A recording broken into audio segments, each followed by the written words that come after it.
atolotra ny tariky maleo a ho anareo izay manana sifa rehetra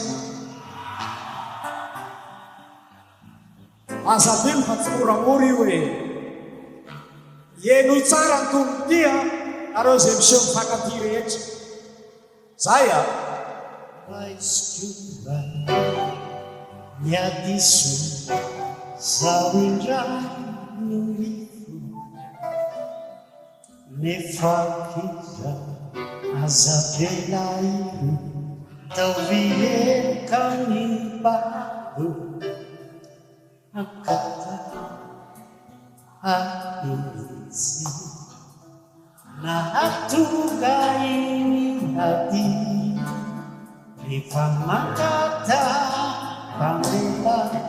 azy viravira sao teteza yapara paraiwa dakwa tubutua waniza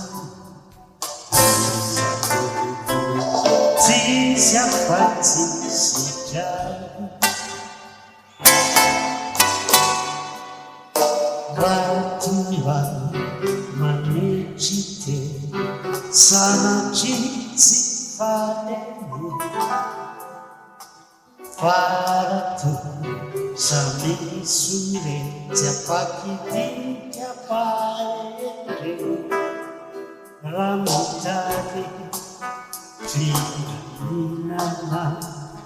azasetnao farinana say chuchka valifa pawanyawanati aulelau kakuri nananteni titani tianiwa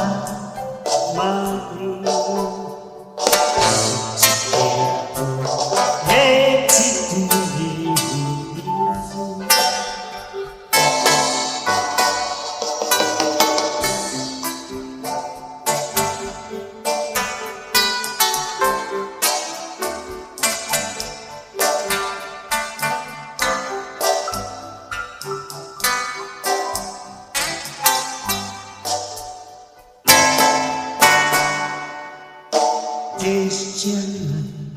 tezitra fo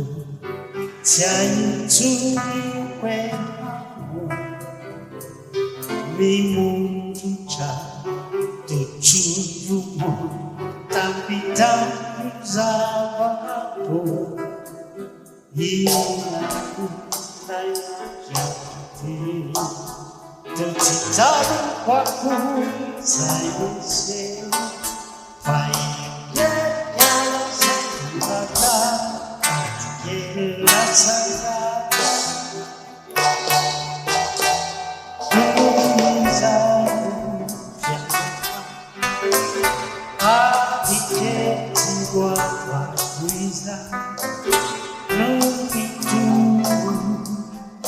Satan